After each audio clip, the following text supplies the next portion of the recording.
दोस्तों नमस्कार।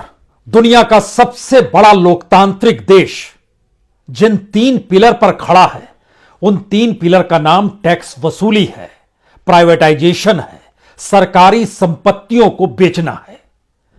क्योंकि दुनिया के किसी भी देश में टैक्स पेयर के पैसे को लेकर सरकार चिंता करती है कि कहीं टैक्स पेयर का पैसा बर्बाद तो नहीं हो रहा है। लेकिन भारत अपने तरीके का एक अनूठा देश है। इस देश के भीतर में मौजूदा वक्त में जो व्यवस्था बना ली गई है, उस व्यवस्था की नींव इसी बात पर पड़ी है कि आप कैसे ज्यादा से ज्यादा टैक्स वसूल सकते हैं। दुनिया के किसी भी देश में आज की तारीख में सरकारी संपत्तियों के जरिए उस देश की कमाई कितनी ज्यादा हो सकती है, इस पर चिंता हो रही है और उसे लगातार बढ़ाया जा रहा है। भारत अपने तरीके का अनोखा देश है और इसकी अपनी व्यवस्था लगातार इस देश की सरकारी संपत्ति और देश की संपत्ति को ही निजी हाथों में बेचकर उसके जरिए जो कमाई हो जाए, उसके जरिए देश चलाने की सोच वाली व्यवस्था बना ली गई है। दुनिया के तमाम देशों में डिसइन्वेस्टमेंट को लेकर अभी भी दो सवाल बहुत तेजी से गूंजते हैं। पहला सवाल तो यही है कि ऐसे में आने वाले वक्त में देश की सत्ता कहीं निजी हाथों में तो नहीं चली जाएगी, और दूसरी बात, निजी तरीके से मुनाफे को जब प्राथमिकता दी जाती है तो खास तौर पर जो वेलफेयर स्टेट खुद को मानते हैं, यानी लोगों की सेवा के भाव से सरकार बनती है और चलती है। और भारत की लोकतांत्रिक परिस्थितियां तो इसी वेलफेयर स्टेट में जिंदगी जीती है, लेकिन उसे भारत में ही खारिज कर दिया गया। जबकि दुनिया के डेवलप स्टेट आज की तारीख में डिसइन्वेस्टमेंट, प्राइवेटाइजेशन और टैक्स को लेकर बड़े संवेदनशील हो चले हैं। हमें लगता है कि आज इन बातों को परखने की जरूरत है, क्योंकि भारत में असमानता बढ़ी है, भारत में गरीबी बढ़ी है और बीते 8 बरस में भारत सरकार ने कोई ऐसा काम किया नहीं जिसके जरिए वह रोजगार दे पाए, जिसके जरिए उसकी अपनी कमाई हो पाए, जिसके जरिए वह इस देश को कैसे चलाएगी इसका कोई स्पष्ट खाका वो यह कहकर बता पाए कि हां, हम टैक्स वसूली नहीं करेंगे, हां, हम निजीकरण को किसी भी रूप में बढ़ावा नहीं देंगे, हम इस देश की संपत्ति को नहीं बेचेंगे। हमें लगता है कि आज एक ऐसे कच्चे चिट्ठे को जान लीजिए जिसको जानने के बाद आपके जहन में बहुत सारे सवाल होंगे। उन सवालों के जवाब हम दें या सरकार दे, या आप खुद अपने तौर पर टटोलने की कोशिश करें, लेकिन पहले एक सच की जमीन इस देश को चलाने के लिए कौन सा सिस्टम कैसे काम कर रहा है, हमें लगता है इसे समझने की जरूरत है। क्योंकि एक दिन पहले ही जो बजट आया, उस बजट के दस्तावेजों ने बहुत साफ तौर पर कुछ चीजों को इंगित कर दिया है। सरकार की अपनी कमाई बिल्कुल नहीं है। सरकार आने वाले वक्त में कमाई किन माध्यमों से हो, इसके लिए कोई रास्ता नहीं है। सरकार की अपनी कमाई इस तरीके से भी चलती है कि इस देश को छोड़कर लोग जो बाहर चले जाते हैं और बाहर से जो अपने परिजनों के लिए पैसा बेचते हैं, उस पर भी टैक्स लगा दिया जाए। यानी एक अजीबोगरीब परिस्थितियों में यह देश आकर अटक गया है। लेकिन बीते 8 बरस के काल को प्रधानमंत्री खुद जब डिकोड करते हैं तो इसकी जानकारी देने से वह चूकते नहीं है कि हमारे पास कितना बड़ा रिजर्व है, विदेशी पूंजी का रिजर्व है, हमारा एक्सपोर्ट कितना बढ़ गया है, हम इस दौर में किस तरीके से 2013-14 में जब मनमोहन सिंह की सरकार हुआ करती थी उससे कितने आगे निकल गए हैं। हमें लगता है कि सरकारी डॉक्यूमेंटों के आश्रय ही आज जब प्रधानमंत्री इस बात का जिक्र कर रहे थे, तभी हमारे जबान में यह सवाल आया कि क्या वाकई रिजर्व डॉलर जो हमारे यहां है 630 बिलियन डॉलर हो गया है। मनमोहन काल के वक्त में यह 300 बिलियन डॉलर भी नहीं था। तो क्या यह वाकई इजाफा है बहुत बड़ा? क्योंकि इसके ठीक समानांतर भारत के ऊपर जो कर्ज है, वह जो इंटरनेशनल कर्ज कहिए, एक्सटर्नल कर्ज कहिए, वह कर्ज भी लगभग 600 बिलियन डॉलर हो चला है। तो अगर आप एक मुश्त कर्ज चुका दीजिए तो आपका खजाना खाली हो गया। इसी तरीके से जो विदेशी निवेश का जिक्र हो रहा है कि हमारा विदेशी निवेश 36 बिलियन डॉलर से बढ़कर 80 बिलियन डॉलर तक पहुंच गया। तो दुनिया के तमाम पूंजी जो भारत में आ रही है, वो भारत की आत्मनिर्भरता को बढ़ा रही है या भारत को एक बाजार मानकर यहां धंधा करने के लिए बेचैन हो चली है। शेयर बाजार से लेकर जो अलग अलग ऐसे सेक्टर्स जो माइनिंग के सेक्टर्स हैं, जो पावर के सेक्टर्स हैं, जो बंदरगाह है, रेल है, हवाई अड्डे है, हवाई जहाज है, इन तमाम कम्युनिकेशन डिपार्टमेंट, इन तमाम जगहों पर देखना शुरू कीजिएगा तो यकीनन दुनिया की पूंजी आ रही है, लेकिन वह आपकी आत्मनिर्भरता को खोखला कर रही है। तो जो युवा यह सोचता है कि उसे यह सरकार नौकरी दे देगी, वह अपने दिल पर हाथ रख ले, आने वाले वक्त में कोई नौकरी उसे मिलने वाली नहीं है।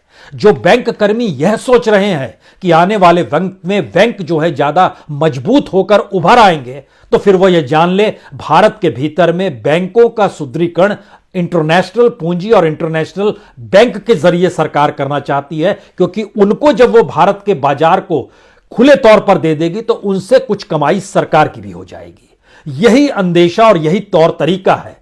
इससे पहले के कालखंड में, यानी मोदी से पहले की परिस्थितियों को जब आप देखना शुरू कीजिएगा तो यह काम कोई सांसद जब अपने क्षेत्र में चुनाव जीतता था तो चुनाव जीतने से पहले लड़ने के लिए पैसा लेता है। विधायक भी यह काम करता है, और पार्षद, और आजकल तो पंचायत स्तर पर यह आ गया, जिनसे पैसा लिया जाता है उनको रिटर्न सत्ता में आने के बाद किया जाता है। और यह परिस्थिति अडानी को लेकर बार बार इस देश में विपक्षी नेताओं ने खूब जोर जोर से कही है कि 2013-14 में आप जिसके चार्टेड में घुमा करते थे और जिसकी पूंजी आपके प्रचार पर लगी हुई थी, आने के बाद उसका नेटवर्थ इस देश में कितनी बड़ी रफ्तार से बढ़ता चला गया और भारत की विकास दर, भारत की इकोनॉमी धीरे धीरे खाई में समाती चली गई। यह कौन सी परिस्थिति है?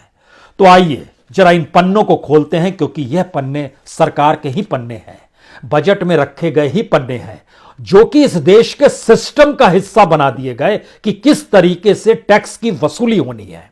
दूसरी कोई कमाई नहीं है, इसको अपने दिल में आप बैठा लीजिए। और यह मत पूछिएगा इससे पहले कि सरकारों की क्या कमाई थी, तब एक क्षण के लिए यह सोचिएगा उस वक्त कितने टैक्स वसूले जाते थे और वो टैक्स की संख्या किसी भी बजट में कितने फीसदी होती थी, या फिर 2014 के बाद से कितनी बड़ी तादाद में किन किन क्षेत्रों में आप टैक्स और सेस लगातार सरकार को देते रहे और यह सरकार उसी पैसे से देश चलाती है। आप कहेंगे दूसरा माध्यम क्या होता है, इस पर भी बात होगी।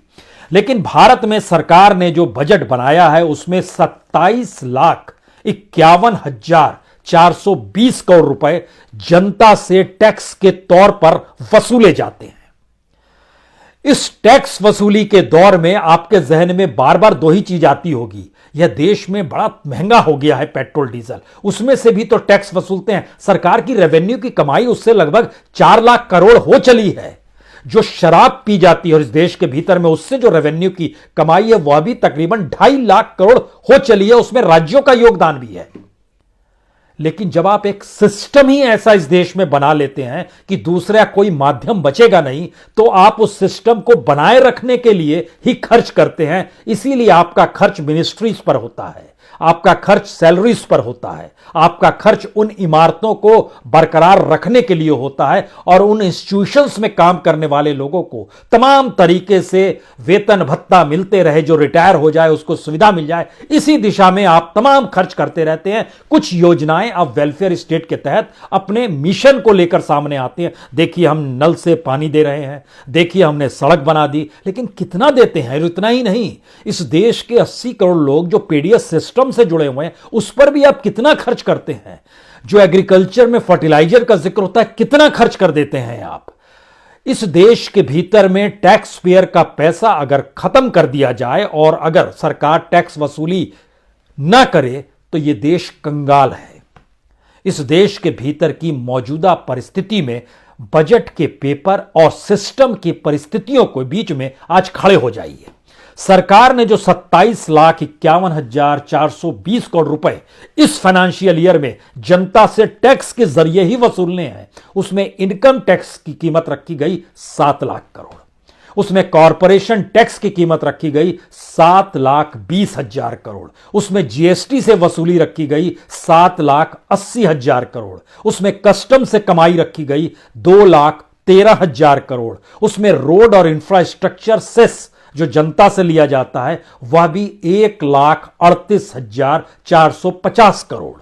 जो बाकी टैक्स रेवेन्यू है यह भी तकरीबन 1,47,230 करोड़ है। और इसके अलावे जो क्रूड ऑयल पर भी सेस सरकार लगाती है वह तकरीबन 18,000 करोड़ का है। जो बेसिक एक्साइज ड्यूटी है यह तकरीबन 26,900 करोड़ की है। जो यूनियन टेरिटरीज से भी टैक्स वसूला जाता है वह भी 7,820 करोड़ है।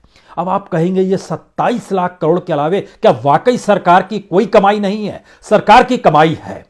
सरकार अपनी कमाई को जो दिखाती है वो कमाई कैसे आती है जरा ये समझिए। सरकार जब निजी हाथों में चीजों को सौंपती है तो उनसे कुछ वसूली करती है। हम लोग लगातार इस बात का जिक्र करते हैं कि क्यों नहीं पब्लिक ट्रांसपोर्ट सर्विस इस देश में होनी चाहिए, लेकिन आप प्राइवेट सर्विस की तरफ जाते हैं तो ट्रांसपोर्ट सर्विस से लगभग आप 33,543 करोड़ रुपए वसूल लेते हैं।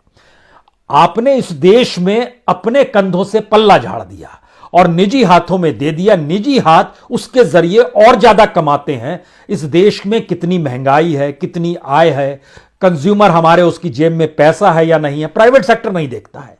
वेलफेयर स्टेट होता तो सरकार देखती, लेकिन चीजें इस दौर में सिस्टम ही बना दी गई कि हम कुछ डेवलप नहीं करेंगे। जो भी हमारे ऊपर कंधे पर बोझ था इस देश को चलाने का, हम उससे पल्ला झाड़ रहे हैं। हम सिर्फ पैसा कहां से लाएंगे, आपसे कैसे लेंगे और उसके जरिए इस देश में कैसे बंदरबाट होगी, यही दिशा हमारी सिस्टम की हो गई। क्योंकि इसके भीतर में जब आप देखेंगे तो जो कम्युनिकेशन सर्विस, जो प्राइवेट कम्युनिकेशंस को दिया गया है, जो अलग अलग आप चलाते हैं अपने तौर पर, इंटरनेट सर्विस है, मोबाइल सेवा है, उसके जरिए सरकार उनसे वसूलती है 52,806 करोड़ रुपए। यानी वह कीमत तय करें, सब कुछ वो करें। इसीलिए हमारा बीएसएनएल खत्म हो गया। बीएसएनएल के लगभग 95,000 कर्मचारियों को वीआरएस दे दिया गया और वीआरएस के बाद जो रकम दी जानी चाहिए थी वह आज तक नहीं मिली है। और बीएसएनएल के अंदर काम करने वाले जो कर्मचारी हैं उनको अभी भी हर महीने वेतन रेगुलर नहीं मिल पा रहा है। लेकिन हमको क्या करें, हमें उपाय खोजना है सरल तरीके से। जो डिविडेंड और प्रॉफिट है यह सबसे ज्यादा सरकार की कमाई का हिस्सा है। वह जो कमाई है वो 1,13,000 करोड़ की है। सवाल फिर यहीं पर आता है कि उत्तर प्रदेश जैसा राज्य जहां पे 22 करोड़ लोग रहते हैं, उस 22 करोड़ लोगों को क्या यह समझ में आएगा कि उनके भीतर के जो सवाल हैं एजुकेशन को लेकर, हेल्थ को लेकर, रोजगार को लेकर, छोटे व्यापारी कुछ सोचेंगे? क्या उनके लिए आने वाले वक्त में कोई रास्ता बनेगा? बड़ा मुश्किल सवाल है। हमारे पीछे मोदी सरकार लिखा हुआ है। यह सरकार इस दौर में और इस सवाल को इस सरकार के जरिए कौन सुलझाएगा, यह शायद बड़े दूर की कोटी है। क्योंकि सरकार जिस टेक्नोलॉजी और जिस सिस्टम को अपना रही है उसमें उसको किसी रूप में अपनी कमाई करनी है। यह वही माध्यम है जिसमें आप हर चीज किराया वसूलेंगे, आप कुछ डेवलप नहीं करेंगे। जो डेवलप कर रहे होंगे वह जनता से और ज्यादा वसूलेंगे, तभी तो आपको कुछ दे पाएंगे। यह स्थिति इस देश के भीतर की है। जो सरकार की अपनी एनर्जी फील्ड में भी उसने बहुत कुछ दिया हुआ है, खासतौर से पेट्रोलियम, कोल और रिन्यूएबल एनर्जी जो है उस क्षेत्र में जो प्राइवेट सेक्टर्स को ये जो चीज दे रही हैं उनसे ये साल में वसूलेंगे तकरीबन 16,610 करोड़ रुपए। यहां पर एक सवाल आपके जहन में होना चाहिए कि क्या वाकई इतनी बड़ी तादाद में सरकार जो कमा रही है उसके जरिए सरकार इस देश को चलाती जब है तो वो खर्च कहां करती है? यह सवाल हर के जहन में जरूर होना चाहिए। क्योंकि यह बात है कि सरकार टैक्स पेयर से पैसा लेगी तो फिर जनता के लिए ही तो खर्च करेगी, बिल्कुल नहीं। हमने एक सिस्टम बनाया है कि इस देश का जो चलता हुआ सिस्टम था वह कंटिन्यू इसलिए करे क्योंकि वही सरकार को सरकार बनाए रखेगा। क्योंकि सरकार के लिए पुलिस काम करेगी, सेना काम करेगी, सुप्रीम कोर्ट काम करेगा, इलेक्शन कमीशन काम करेगा, सीबीआई काम करेगी, ईडी काम करेगा, तमाम मिनिस्ट्रीज काम करेगी, रेलवे डिपार्टमेंट सरकार के गुण गाएगा, प्राइवेट क्षेत्रों में खुद को बेचते हुए चला जाएगा। ये सारी परिस्थितियां आपके जहन में रेंगनी चाहिए। क्योंकि इन सारी परिस्थितियों के मद्देनजर ही आप समझ पाएंगे कि दरअसल ये पैसा खर्च सरकार कहां करती है। आप पे खर्च नहीं करती है। आप पे जो खर्च करती है बड़ा छोटी रकम है वो खर्च करती है। बड़ी रकम कहां खर्च होती है? बड़ी रकम होती है जो आपने कर्ज लिया हुआ है। उस कर्ज की तादाद अगर $60 बिलियन हो चली है और इंटरनल और आउटर सब खर्च मिला दीजिएगा तो ये और ज्यादा बढ़ जाएगा। ये 100 बिलियन ना पार कर जाए। एक ऐसी परिस्थिति इस देश में धीरे धीरे बन रही है। तो उसका इंटरेस्ट लौटाने के लिए ही सरकार जो इंटरेस्ट पेमेंट करती है वह भी इन्होंने बताया कि हम लगभग 9,40,651 करोड़ रुपए एक साल में देंगे। अब आप सोचिए उस 27 ₹27.5 लाख जो टैक्स वसूली है, उसमें से ₹9.5 लाख तो आपने टैक्स में दे दिए। उसके बाद जो अलग अलग विभागों का खर्चा है, जो तमाम मंत्रालय चल रहे हैं ना, जो और तमाम डिपार्टमेंट्स चलते हैं, उनका खर्चा तकरीबन 1,92,162 करोड़ है, वह भी आप दे दिया। यह लगभग दोनों मिला दीजिएगा तो लगभग 11,32,000 करोड़ रुपया हो गया। टैक्स से वसूला है आपने 27.5 लाख करोड़ रुपया। इसके बाद आप जो सैलरी और एडवांस देते हैं, जो कर्मचारियों को दिया जाता है, यह तकरीबन 3,58,000 करोड़ रुपया है। और इसमें जो पीएसयू जो चल रहे हैं, जिन पीएसयू को बेचने का जिक्र हो रहा है, इससे पहले की सरकारों में पीएसयू पैसा देती थी। इस दौर में जो पैसा दे रही है उसकी बोली हम बाजार में लगवा रहे हैं, और बाकी पीएसयू को कैसे जिंदा रखना है उस प्रोसेस को जीने के लिए सरकार पीएसयू को जो सपोर्ट करती है वह भी लगभग 3,34,000 करोड़ का है। यानी सैलरी, एडवांस और पीएसयू पर खर्चा आप तकरीबन 6,92,000 करोड़ का कर रहे हैं। इन दोनों को जब आप मिला देते हैं तो लगभग आप 20 लाख करोड़ तक पहुंच गए। अभी भी आपके पास 7 लाख करोड़ रुपए बचे हुए हैं। अब आप बाकी 7 लाख कहां खर्च करेंगे? तो विभाग और मंत्रालयों को आप 2,38,000 और दे देते हैं। और इसके बाद जो 22 लाख खर्चा हो गया, इसके बाद शुरू होती है वह असल स्थिति जो हमारे और आपसे जुड़ी हुई है। उसमें एग्रीकल्चर, जो किसान है वो समझ ले, इस देश के भीतर में सबसे ज्यादा खर्चा किसानों के मद्देनजर पीडीएस सिस्टम को चलाने में सरकार जो राशन दुकानों में अनाज देती है उसका खर्चा तकरीबन 2,07,000 है। वो भी टैक्स पेयर का पैसा ले रही है। ऐसा नहीं है सरकार जो कहती है हमने अनाज फ्री में बांट दिया, फ्री में कुछ नहीं बांटा, पैसा जनता से ही वसूल रही है। और वो एक साइकिल में जनता के पास पहुंचाने के लिए, गरीबों के लिए पीडीएस सिस्टम है। और जो एग्रीकल्चर के लिए सरकार का बजट है वो 1,05,000 करोड़ का है। जो फर्टिलाइजर की सब्सिडी की बात हो रही है वह भी लगभग 1,05,000 करोड़ की है। यानी किसानों का 4,18,000 करोड़ के बाद सरकार की मुट्ठी बंद। खर्च अपने ऊपर कर चुकी है 20 लाख करोड़, यहां 4 लाख करोड़ क्या। इसके अलावे आप कहेंगे नहीं नहीं ऐसा नहीं है, सरकार बहुत सारी योजनाओं को लेकर आती है। हमें लगता है आज उन योजनाओं का भी जिक्र कर देते हैं, तब आप समझ पाएंगे कि ये सिस्टम पूरा कैसे वसूली वाला सिस्टम बन गया है। आपसे वसूल करेंगे, अपने तरीके से अपना सिस्टम बनाएंगे, सरकार चलाएंगे, देश को आत्ममुग्धता की स्थिति में ले जाएंगे, दुनिया से कर्ज उठाएंगे, कर्ज का इंटरेस्ट रेट लगातार चुकाते रहेंगे। इस दौर में आरबीआई से भी पैसा लेंगे, बैंक के भीतर से जो लोग कर्ज लेकर भाग रहे हैं उनको भी खुली छूट देंगे, क्योंकि आने वाले वक्त में वह दूसरे माध्यमों से हमको टैक्स देते रहे और हमको पैसा देते रहें। यह देश में सरकार चलती रहे और चलती हुई नजर आती रहे, यह एक पूरा सिस्टम बना लिया गया। क्योंकि मोदी सरकार की जो स्पॉन्सरशिप स्कीम्स हैं उसमें जो आपके जहन में आएगा, जैसे एजुकेशन मिशन है, कितने खर्च होते हैं? 39,000 करोड़ रुपया। प्रधानमंत्री ग्राम सड़क योजना कितना खर्च होता है? 19,000 करोड़ रुपया। जो प्रधानमंत्री आवास योजना है कितना खर्च करने वाले हैं? 48,000 करोड़ रुपया। प्रधानमंत्री जो नेशनल हेल्थ मिशन का जिक्र कर रहे हैं कितना खर्च करने वाले हैं? 37,800 करोड़ रुपया। जो स्मार्ट सिटी को लेकर जिक्र था और अमृत सिस्टम को लेकर जिक्र था उस पर कितना? 14,000 करोड़ रुपया। जो मिड डे मील था, जो बच्चों को मुफ्त में अनाज देने का जिक्र स्कूलों में है और उसके दायरे में इस देश के तकरीबन 12 करोड़ बच्चे आते हैं, उनके लिए जो पूरा बजट, उसका नाम हालांकि पीएम पोषण अब कर दिया गया है और उसमें लगभग 10,000 करोड़ रुपया खर्च किया जाता है। और ये 10,000 रुपए बीते 10 बरस से चल रहा है, उसमें कोई बढ़ोतरी नहीं हुई है। इसके अलावे जो भी आप मनरेगा देख लीजिएगा, मनरेगा में पिछली बार की तुलना में कम हो गया, 73,000 करोड़ रुपया हो गया। तमाम स्कीम को देखने के बाद आपके जहन में एक सवाल आएगा, आखिर कितना खर्च किया? 4 लाख करोड़ रुपया।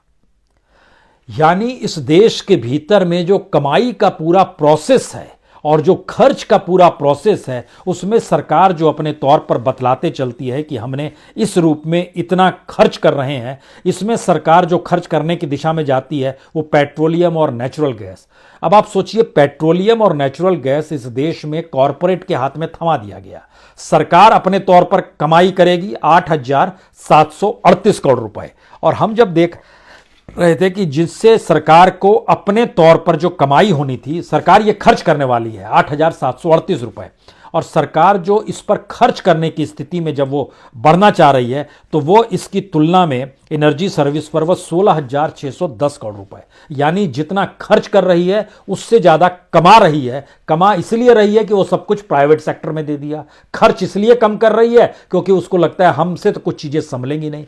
यानी एक ऐसी सरकार ऐसी परिस्थिति में देश को लाकर खड़ा कर चुकी है जहां पर यह सवाल वाकई अबूझ पहेली है कि इस देश में सरकार की अपनी कमाई के लिए उसने बीते 8 वर्ष में कौन सा काम किया है।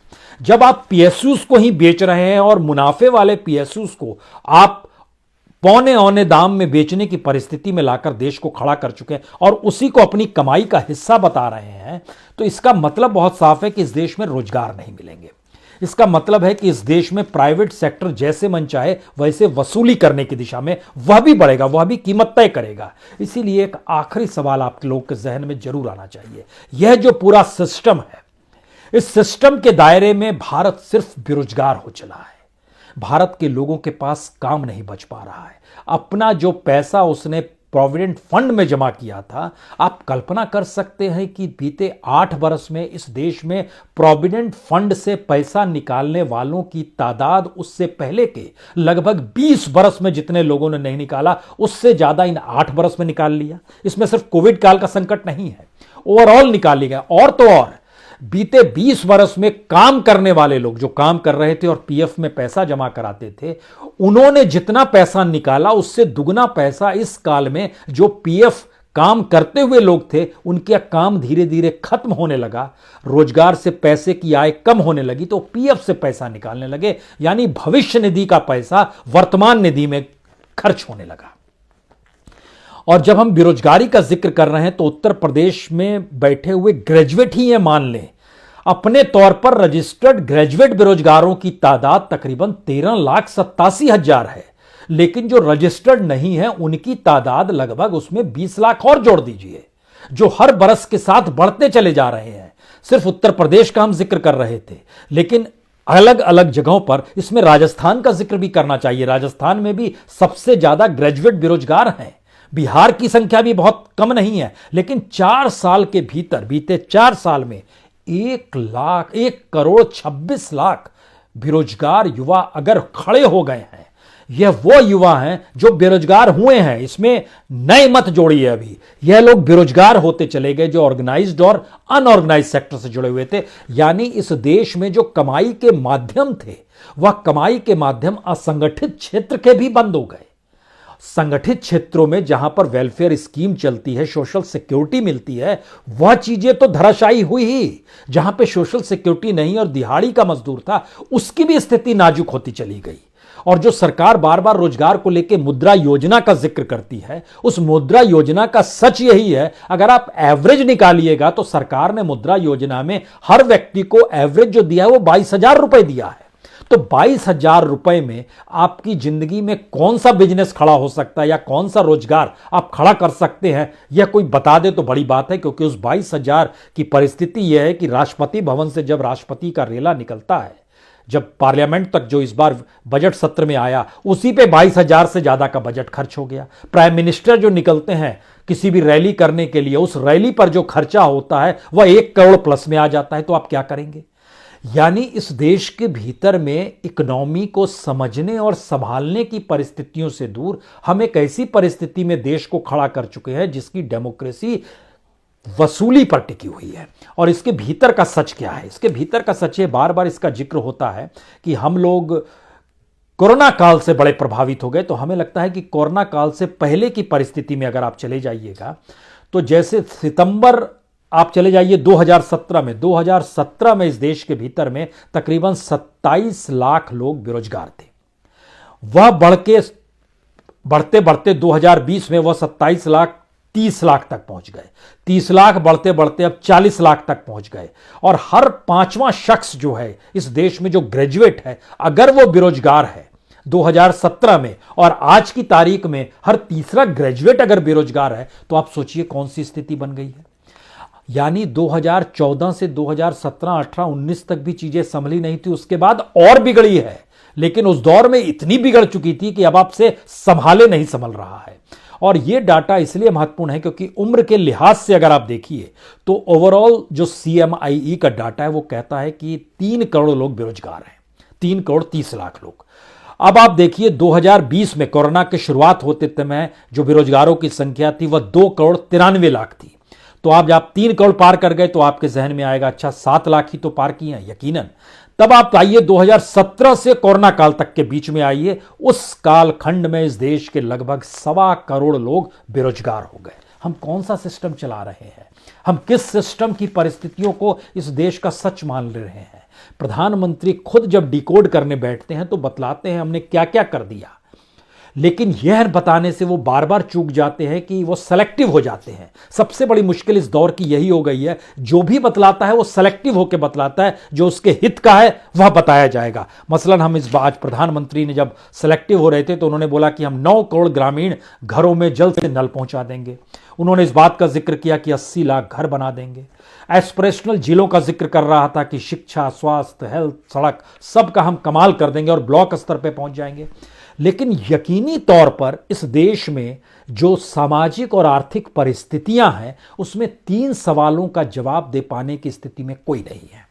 पहला सवाल, किसी कलेक्टर से भी पूछ लीजिए कि उसके जिले में कमाई का रास्ता क्या है, वो बोलेगा टैक्स वसूली।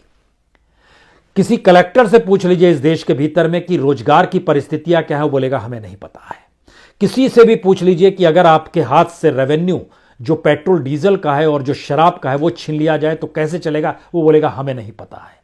और उससे आखिरी सवाल यह भी पूछ लीजिए, इस देश की जो पूरी ब्यूरोक्रेसी है और कलेक्टर हर जिले का हेड होता है, उससे पूछ लीजिए कि आपका जो पैसा टैक्स पेयर के जरिए आता है, आप उन टैक्स पेयर के लिए क्या काम कर पा रहे हैं, तो वो कहेगा हम नहीं कह सकते हैं, सरकार जाने। हमारे पास एक ऐसा सिस्टम बन के खड़ा हो गया है जिसमें इस देश की जनता को देने के लिए सिर्फ लुभावने शब्द हैं।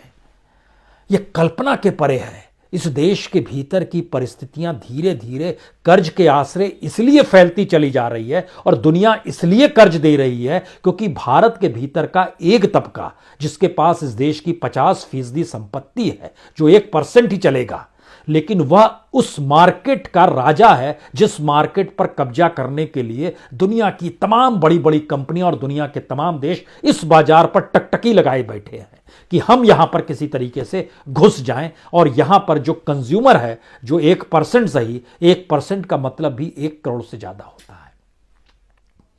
यूरोप के कितने देशों में 1 करोड़ से ज्यादा कंज्यूमर होंगे, यह सवाल है।